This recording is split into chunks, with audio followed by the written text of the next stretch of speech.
Para mí es un placer. Ya lo reporteamos y charlamos con él en algún otro programa.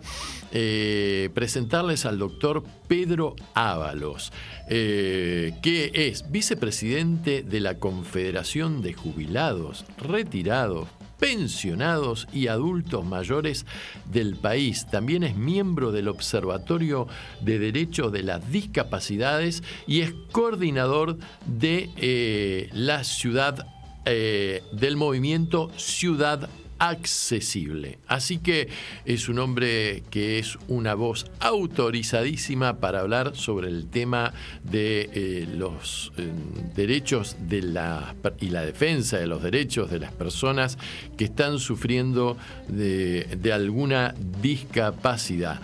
¿Me estás escuchando, Pedro? ¿Estás por ahí? ¿Me escuchas bien? Ahora sí, ahí apareciste. Mi voz, ahí está. ¿Cómo andás? Bien, en la lucha, como siempre, en la lucha. En la lucha, así es. Esto parece Titanes en el ring, más o menos, ¿eh? Bueno, Pedro, yo quería aprovechar, seguramente vos vas a estar de acuerdo conmigo, es una ironía, de que es como si nos hubieran dejado la pelota ahí frente al arco para meterla suavemente, ¿no? Y hacer un gol. Estos dirigentes de La Libertad Avanza, que más bien se tendría que llamar, desde mi punto de vista, el nazismo avanza, ayer realmente fueron la noticia, porque este señor Lucas Luna, que Milei proponía como precandidato para ocupar una banca en el Parla Sur por parte de La Libertad Avanza, que se refirió realmente con términos muy agresivos y fuera de lugar respecto de otro precandidato de Juntos por el Cambio como legislador de la Ciudad de Buenos Aires, el señor Franco Rinaldi, y para no ser menos, también en Córdoba, Verónica Sicora, precandidata a ocupar la intendencia de esa ciudad, se refirió a una hija también del, frustrado una vez más candidato Luis Juez, que tiene una hija que tiene una discapacidad cerebral y que mereció la repulsa de, yo diría, todo el arco político racional de este país, y que inmediatamente motivó que La Libertad Avanza le pidiera, lo bajara de las listas a estos impresentables, ¿verdad? Así que, bueno, le dedicamos el tema que vamos a empezar a desarrollar a estos personajes lunáticos, pero que son peligrosos. Sí, totalmente. Yo lo que creo es que reflejan un estado de la sociedad que todavía no ha terminado de incorporar lo que es la Convención de los Derechos de las Personas con Discapacidad. Estamos en ese sentido en un estadio de transformación similar a la situación de las mujeres en la década del 40. Claro. Había unas pocas mujeres que tenían conciencia de los derechos de la mujer, y había amplias capas de la sociedad que consideraban que estaba bien el lugar que ocupaban en la sociedad hasta ese momento. Unas pocas mujeres hicieron punta en materia de los derechos del más del 50% de la población. Claro. Y el problema era que incluso muchas de las integrantes de ese colectivo pensaban que la situación era la que correspondía a la naturaleza de la sociedad. Uh-huh. Entonces, nosotros en materia de discapacidad estamos viviendo una situación similar. Claro. Por un lado, unas pocas personas estamos haciendo punta en la incorporación de los derechos. Discúlpame, No, que son épocas. Estamos haciendo punta en la incorporación de los derechos. Afortunadamente, cada vez más personas con discapacidad van adquiriendo conciencia de que en realidad no se trata de dádivas ni se trata de regalos, sino que realmente estamos en presencia de derechos reconocidos internacionalmente. Pero, discúlpame, quería decir una cosita. Estas bestias que pretenden presentarse para un cargo representativo, ni siquiera son inteligentes cuando utilizan los términos, porque hablaron de discapacitados. A ver, uno puede sufrir una discapacidad, pero no sos un discapacitado. La verdad que ni siquiera son inteligentes en lo conceptual. No, totalmente. En realidad el tema me parece que es más profundo porque también en la sociedad hay todavía rémoras de una situación de disminución de los derechos de las personas con discapacidad. Ajá. Lo mismo pasa con las mujeres. Uno encuentra en el discurso de muchas personas que se filtra la ideología machista, que supuestamente lo políticamente correcto es darla por largamente superada. Sí. E incluso a nosotros mismos muchas veces se nos filtran expresiones que son rémoras de el patriarcado que está por debajo. Claro. Y la realidad es que con la discapacidad pasa lo mismo. Vos fijate que a la par que se suscitó una oleada de críticas hacia estas expresiones referidas tanto a Franco Rinaldi como a Luis Juez, de los cuales nosotros estamos quizás en las antípodas de su pensamiento. Claro que sí, pero claro. Reivindicamos el derecho de la hija de Juez a votar, reivindicamos el derecho de Rinaldi a participar políticamente. Sí, señor. Entonces, ese me parece que es el primer punto.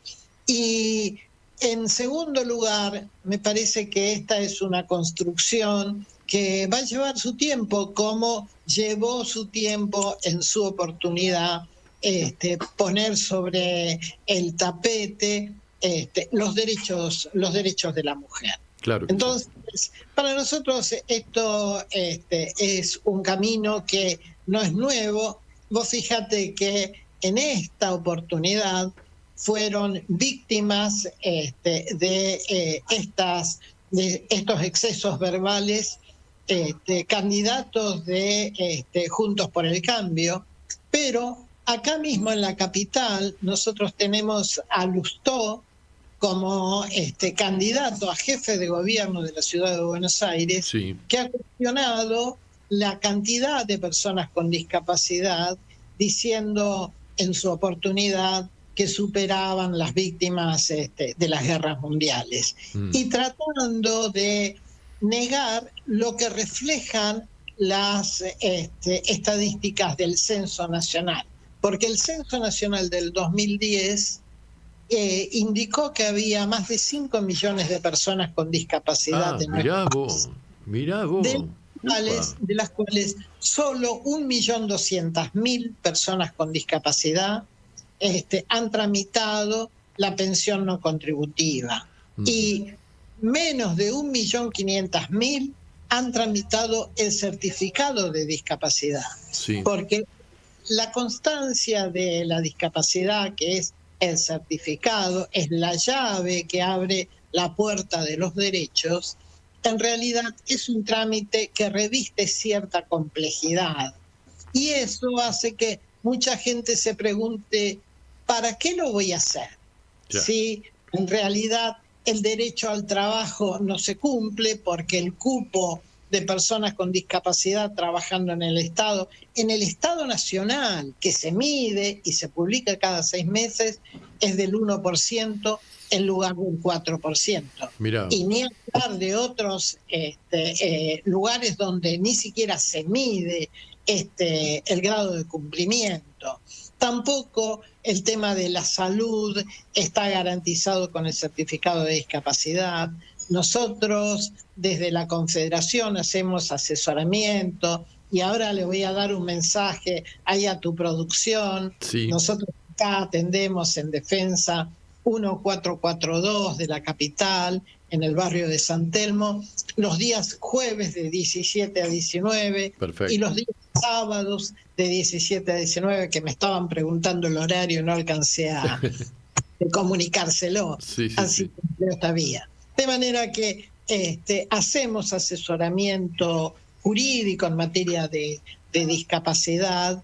Y bueno, en su oportunidad, hoy el candidato a jefe de gobierno por Juntos por el Cambio, que es Lustó, ha cuestionado las cifras que surgían del censo nacional. Entonces, para nosotros a veces es una tarea que uno se encuentra con estas barreras de tipo de conocimiento, del tipo intelectual, de gente que tira cifras sin ningún tipo de respaldo. Así que este es el desafío que tenemos las personas con discapacidad, de ir construyendo una realidad donde se ponga en evidencia, en primer lugar, el rol social de la discapacidad. Porque, por ejemplo, no hay ningún motivo para que la persona con discapacidad que tiene algún tipo de pensión no pueda trabajar. Pedro, sí. Pedro, te propongo que hagamos un recreo musical, que vayamos a escuchar, estuvimos hablando de las mujeres, del movimiento feminista. Vamos a escuchar una gran voz, Aretha Franklin, afrodescendiente, y después, a nuestro regreso, vamos a profundizar sobre el tema del rol social que tiraste como punta recién, de las personas que están sufriendo algún tema de discapacidad. ¿Ok? Perfecto. Adelante. Dale. Bueno, Aretha Franklin para todo el mundo. Estás escuchando Anochece en Buenos Aires. Que no es poco.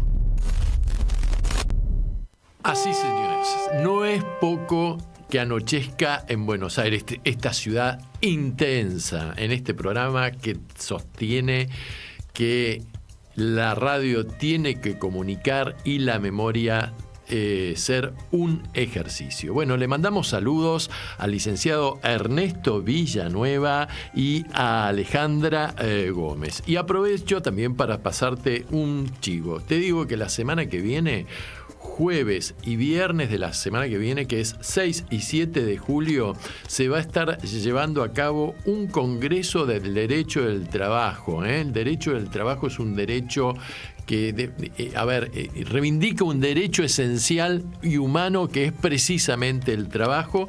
Este congreso está patrocinado y está organizado por la Corriente 7 de Julio de Abogados Laboralistas, y se va a dar cita en la el auditorium, el teatro auditorium que tiene la Asociación Bancaria, que la sede para esta oportunidad y que queda en la calle Sarmiento 337. Así que de esto en nuestra página de oyentes vamos a estar dando información luego, inclusive si te querés arrimar y te querés inscribir y querés participar, vamos a estar dando los números de teléfono y los correos pertinentes para que puedas hacerlo.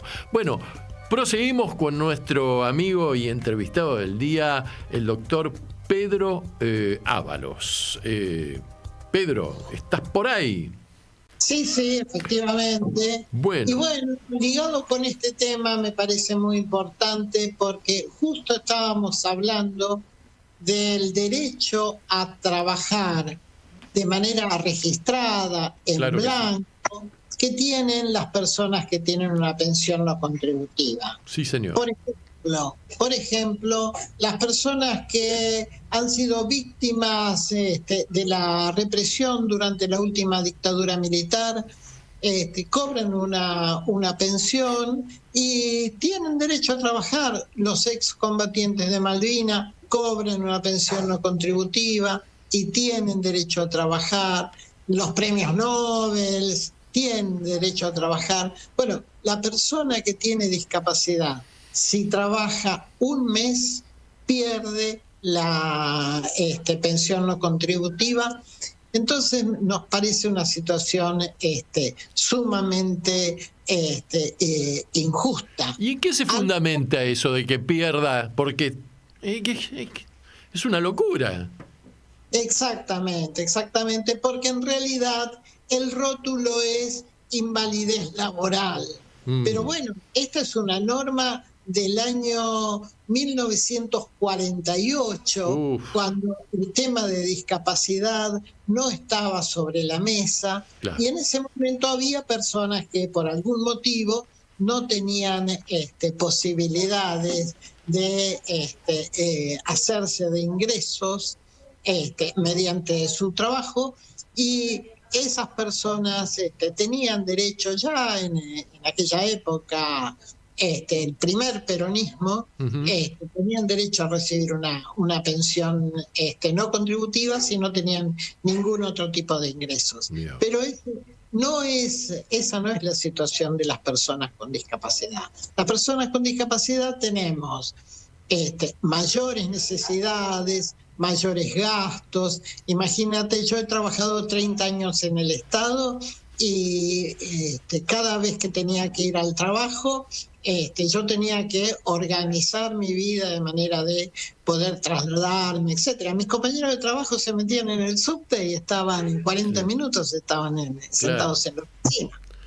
Y esto, más allá de lo autorreferencial, me parece que alcanza a todas las personas con discapacidad que tienen pensión.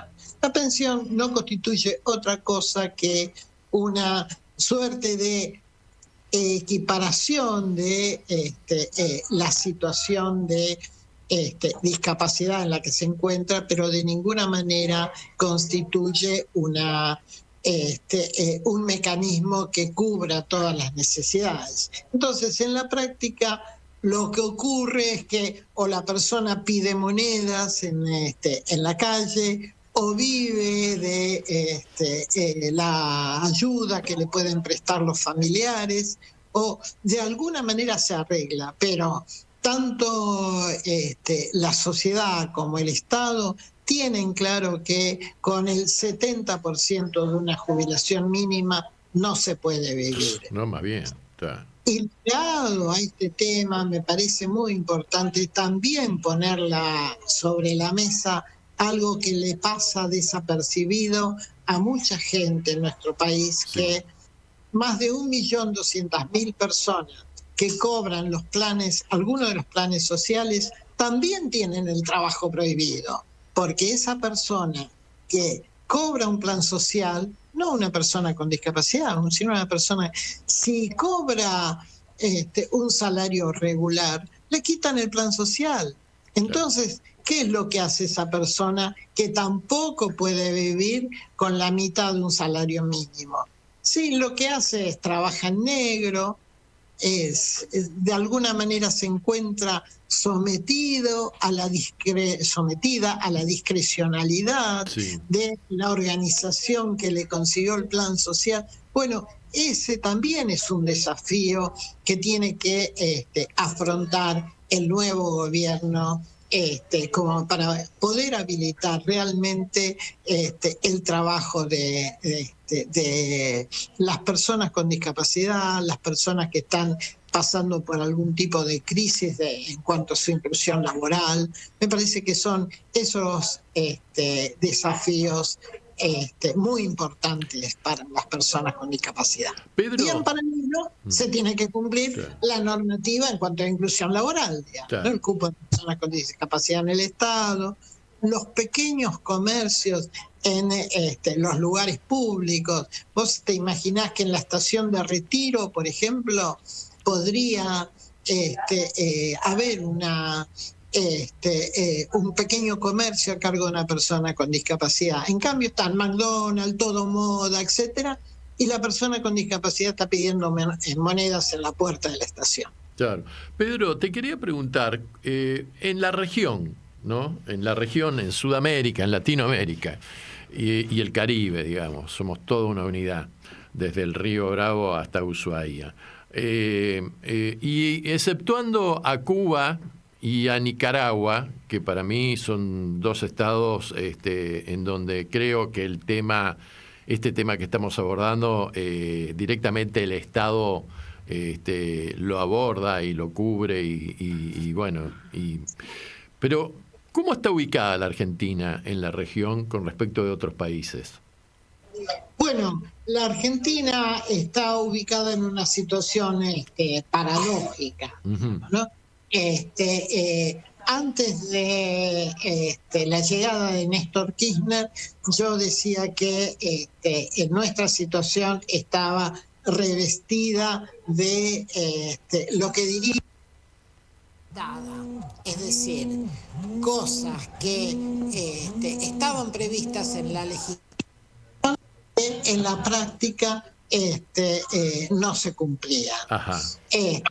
El primer paso importante se dio con Néstor Kirchner, que decía, donde hay una necesidad, hay un derecho, y a partir de ahí, como para que vos tengas una idea, en ese momento, en el 2003, cuando asumió Néstor, la cantidad de pensiones no contributivas en un 70% eran otorgadas por los legisladores. No tenías que tener un amigo diputado, Claro. algún amigo senador que te gestionara una pensión. Y un 30%, una proporción muy menor, de menos de 200.000 pensiones, una proporción muy menor, eran derivadas de situaciones de discapacidad acreditadas por el sistema de control de discapacidad. Sí.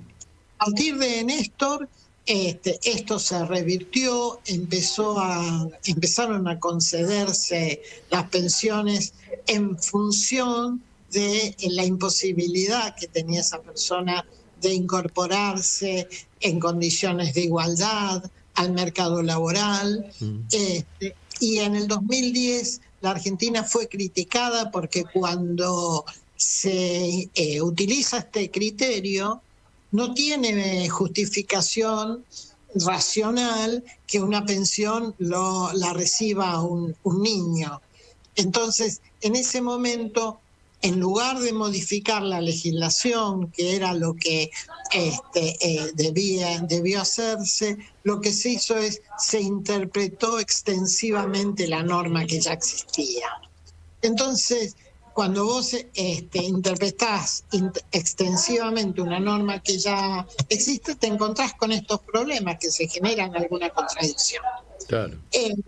Entonces, lo que nosotros estamos pidiendo en este momento es una adecuación en la normativa. Vos imaginate que el año pasado, al abrir las sesiones legislativas, el presidente prometió enviar al Congreso una nueva ley de discapacidad en reemplazo de la dictada por la dictadura. Sin embargo, todavía estamos esperando el resultado de un intenso proceso de discusión que tuvo lugar durante todo el año pasado y que permitió la participación de 11.000 personas en distintas asambleas en todo el país. Ajá. Que emitieron su opinión.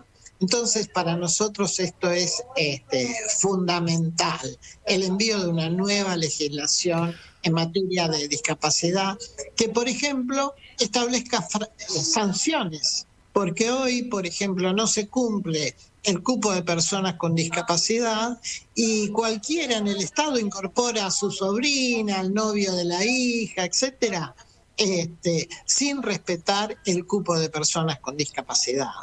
Claro.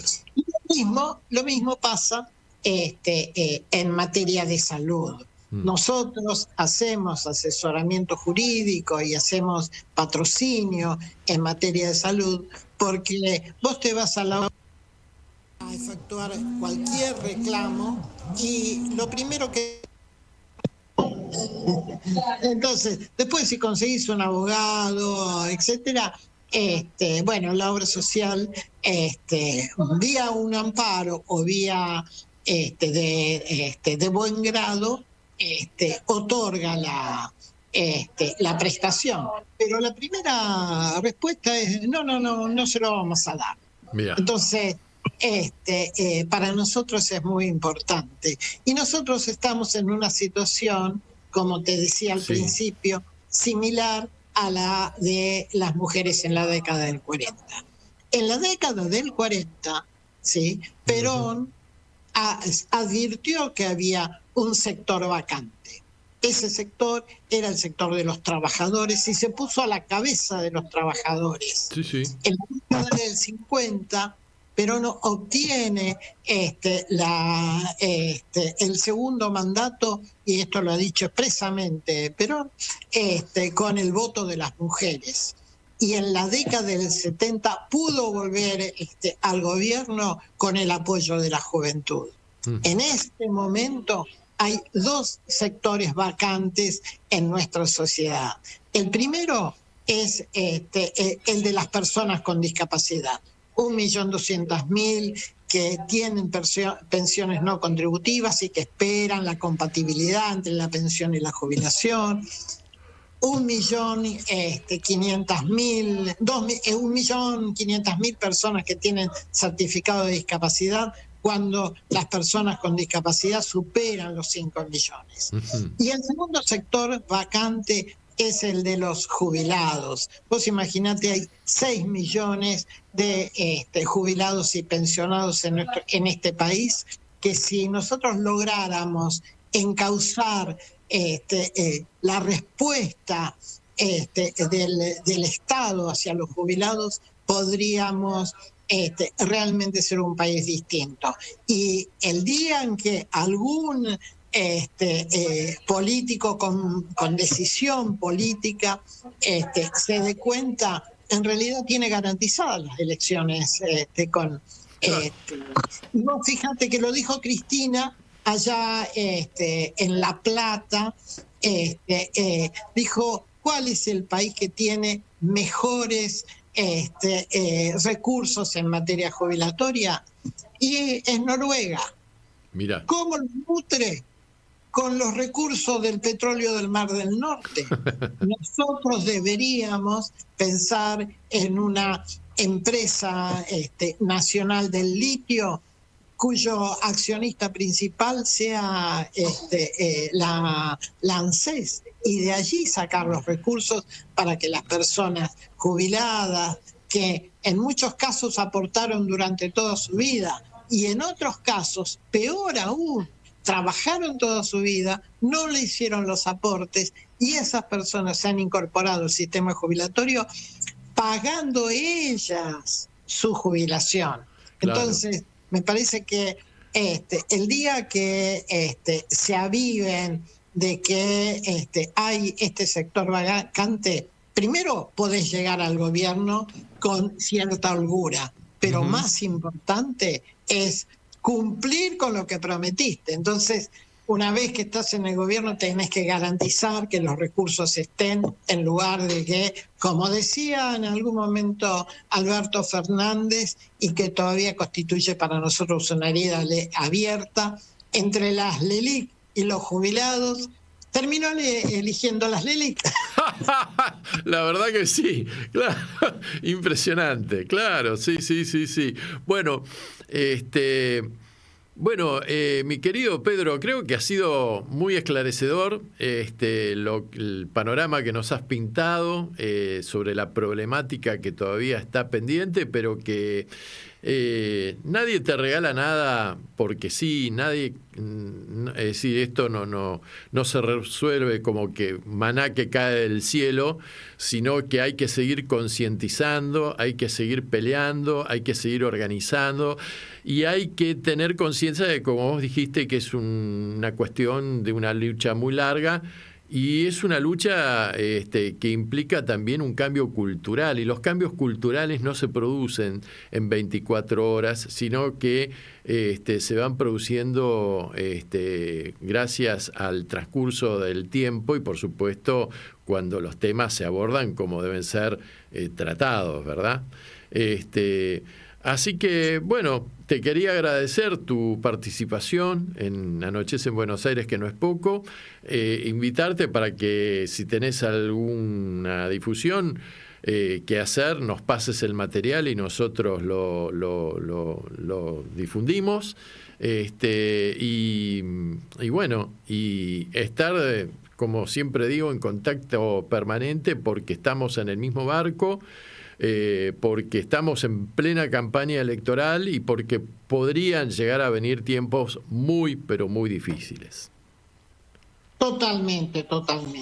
Te agradezco mucho. Te pongo a disposición de tu audiencia tanto esta instancia que nosotros tenemos de atención presencial en Defensa 1442, los jueves y los sábados de 17 a 19, y también la vía de contacto a través de el WhatsApp 11 37 62 0347.